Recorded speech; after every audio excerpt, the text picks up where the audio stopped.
असल में एलओआई के बाद बहुत सारे महत्वपूर्ण कार्य करने पड़ते हैं। एलओआई जो है वो इंपॉर्टेंट टर्म एंड कंडीशंस की एक लेटर होती है जिसको आपको समय पे पूरा करना होता है। अगर आप उन सभी टर्म एंड कंडीशंस को समय पे पूरा नहीं करते हैं तो ये एक सीरियस इशू और सीरियस प्रॉब्लम बन जाता है और एप्लीकेशन के टर्म एंड कंडीशन के अकॉर्डिंग आपका एलओआई विथड्रॉ भी किया जा सकता है, आपका एलओआई कैंसिल भी ऑयल मार्केटिंग कंपनी के द्वारा किया जा सकता है। इस वीडियो में मैं आपको बताने वाला हूं कि एलओआई मिलने के बाद आपको क्या करना पड़ता है और क्या करना चाहिए। लैंड से लेके डॉक्यूमेंट्स तक, डॉक्यूमेंट से लेके वेरिफिकेशन तक, ड्राइंग तक, एनओसी तक और आपके फाइनल कमीशनिंग तक के प्रोसेस को हम बताने वाले हैं। इसलिए इस वीडियो को अंत तक जरूर देखिएगा क्योंकि इसमें बहुत सारे इंपॉर्टेंट फैक्ट्स छुपे हुए हैं जिसके बारे में आपको चीजें पता चलेंगी।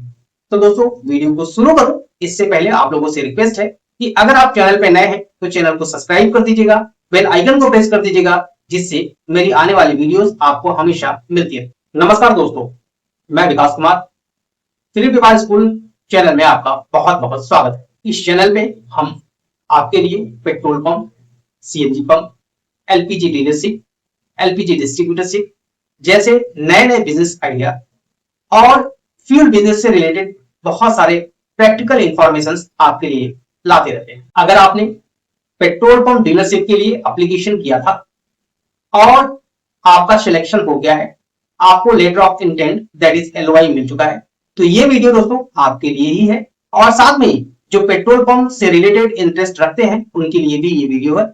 एलओआई में दिए गए टर्म एंड कंडीशंस के अकॉर्डिंग एक समय सीमा के अंदर उन सभी प्रोग्रेस को दिखाना पड़ता है और जस्टिफाइज रीजन ना होने के कारण अगर डिले होता है तो इस केस में एलओआई विथड्रॉ भी हो जाती है। तो आप जानते हैं कि एलओआई मिलने के बाद सबसे पहले क्या करना चाहिए। सबसे पहले दोस्तों एलओआई को ध्यान से पढ़ना चाहिए। एलओआई लेटर को एक लेटर समझ के रख नहीं देना चाहिए। उस एलओआई लेटर्स को बहुत ध्यान से पढ़ना चाहिए, उनकी हर एक टर्म एंड कंडीशंस को ध्यान में रखना चाहिए। इसलिए एलओआई मिलते ही उसमें बहुत सारी चीजें आपको देखने की जरूरत होती है, जैसे एलओआई का लोकेशन क्या है, जो आपने एप्लीकेशन किया था क्या उसी लोकेशन के लिए आपको एलओआई मिला है, उसमें कोई मिस्टेक या कोई एरर तो नहीं है, जो एप्लीकेंट है उसकी डिटेल सही है कि नहीं है, जो लैंड डिटेल है वो सही है कि नहीं है। एक सिंपल सा रूल है दोस्तों, एलओआई को ध्यान से पढ़ें, उनके टर्म एंड कंडीशंस को समझें और अगर कोई चीज समझ में ना आए तो अपने सेल्स ऑफिसर जो भी ऑयल मार्केटिंग कंपनी है उसके सेल्स ऑफिसर से डायरेक्टली कोऑर्डिनेट करें और जो भी डाउट्स हो उसको क्लियर करें। नेक्स्ट स्टेज होता है दोस्तों लैंड को ऑयल मार्केटिंग कंपनी के अकॉर्डिंग रेडी करना। जैसे बहुत सारे कंडीशंस में ऐसी होती है कि प्रपोजल देके एप्लीकेशन हो जाता है और उसी प्रपोजल पे आपका सिलेक्शन भी हो जाता है और उसी प्रपोजल पे आपको एलओआई भी मिल जाती है। अब इस कंडीशन में आपको लैंड की, जमीन की जो एग्रीमेंट करानी है, जो लीज डीड करानी है, वो कंपनी से कोऑर्डिनेट करके आपको लीज डीड करा लेना चाहिए। नेक्स्ट स्टेज जो है दोस्तों वो है layout plan and technical works.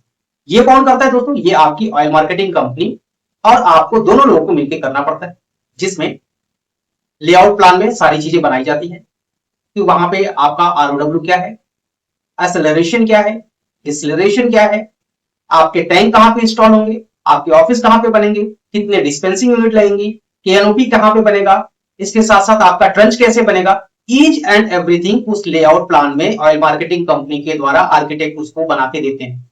आपको अगर वहां पे कोई डाउट होता है जमीन से रिलेटेड या फिर उस लेआउट में कुछ चेंज करवाना चाहते हैं तो आप उसी टाइम करवा सकते हैं। जो नेक्स्ट स्टेज है दोस्तों वो है अप्रूवल्स एंड एनओसीज। जब आपका टोटल ड्राइंग रेडी हो गया, जमीन के पेपर रेडी हो गए, ऑयल मार्केटिंग कंपनी के द्वारा जो आपके कुछ एफिडेविट्स होते हैं वो रेडी हो गए, अब आपको डिफरेंट डिफरेंट डिपार्टमेंट से एनओसीज लेनी पड़ती है, अप्रूवल्स लेने पड़ते हैं। ऐसे कौन कौन से डिपार्टमेंट्स हैं जहां पे आपको अप्रूवल लेना पड़ता है, इसके लिए दोस्तों हमने एक सेपरेट वीडियो बना के रखा है, आप उसको देख सकते हैं, उसका लिंक मैं डिस्क्रिप्शन बॉक्स में दे दूंगा। कौन कौन से डिपार्टमेंट से आपको अप्रूवल लेना पड़ता है। सबसे पहले तो दोस्तों आपको पीडब्ल्यूडी या फिर एनएच से अप्रूवल लेना पड़ता है। इसके साथ ही दोस्तों वहां पे पेसो लाइसेंस आपको लेना पड़ेगा। नेक्स्ट है आपको फायर एंड सेफ्टी डिपार्टमेंट से एनओसी लेनी पड़ेगी। वहां के कंसर्न पुलिस से आपको पुलिस एनओसी लेनी पड़ेगी। अगर किसी ग्राम पंचायत में ये बिलोंग करता है तो वहां से लेना पड़ेगा। कोई म्युनिसिपल कॉर्पोरेशन है तो वहां से लेना पड़ेगा, या फिर कोई डेवलपमेंट अथॉरिटी है तो वहां से आपको अप्रूवल लेना पड़ेगा। तो ये सारी चीजें दोस्तों एक सही समय पे सारे एनओसीज हो जाने चाहिए। आपको फाइनली सारे डिपार्टमेंट से एनओसीज मिल जाती हैं, तो सारे डिपार्टमेंट की एनओसीज, जिसे डीएम एनओसी भी कहते हैं, डीएम एनओसी लेके आपको अपने ऑयल मार्केटिंग कंपनी में सबमिट करना पड़ता है। जब आप कंपनी में सारे डिपार्टमेंट्स के एनओसीज को सबमिट कर देंगे तो फिर कंपनी आपको यहाँ पे एलओए देगा, लेटर ऑफ अपॉइंटमेंट की। अब आपको अपॉइंटमेंट मिल गया है, अब आप वर्क को स्टार्ट कर सकते हैं। फाइनेंस की प्लानिंग करनी पड़ेगी। फाइनेंस की प्लानिंग के लिए दैट इज वहां पे जो भी कंस्ट्रक्शंस होंगे, वहां पे कंस्ट्रक्शंस के लिए जो भी मैन पावर डिप्लॉय करना होगा, construction as per the drawing होगा, उस ड्राइंग के अकॉर्डिंग आप कुछ साइट इंजीनियर्स भी रखने पड़ेंगे, उनकी पेमेंट करनी पड़ेगी। आपको यहाँ पे कुछ सिक्योरिटी डिपॉजिट्स भी पे करनी पड़ेंगी ऑयल मार्केटिंग कंपनी को, और फिर वहां पे आपको कंस्ट्रक्शन कराना पड़ेगा। अब दोस्तों जब लास्ट स्टेज आता है, जब सारी चीजें आपके कंस्ट्रक्शन हो जाते हैं, सारे डिपार्टमेंट से एनओसीज मिल जाती हैं, सारे डिपार्टमेंट से एनओसीज मिलने के बाद आपका सारा पेट्रोल पंप रेडी हो जाता है। एक्सेलरेशन, डिसलरेशन, आपके oil tank, dispensing units, canopy, offices, sign board, ये सारी चीजें लगने के बाद अब बात आती है petrol pump commissioning. Petrol pump commissioning that is कि अब ऑयल मार्केटिंग कंपनी को आप पेमेंट करेंगे और ऑयल मार्केटिंग कंपनी आपको जो है डीजल और पेट्रोल लाके आपके टैंक में डालेगा, और एक पर्टिकुलर डेट पे वहां से डीजल और पेट्रोल की सेलिंग स्टार्ट हो जाएगी। इसे ही कहते हैं पेट्रोल पंप की कमीशनिंग। तो दोस्तों जब आपकी एनओसीज हो जाती हैं, आपको एलओए मिल जाता है, फिर आप फाइनेंस की प्लानिंग करते हैं, वहां पे कंस्ट्रक्शन करते हैं, सारी चीजें हो जाती हैं, कंस्ट्रक्शन रेडी हो जाता है, each and everything working conditions में आ जाती हैं।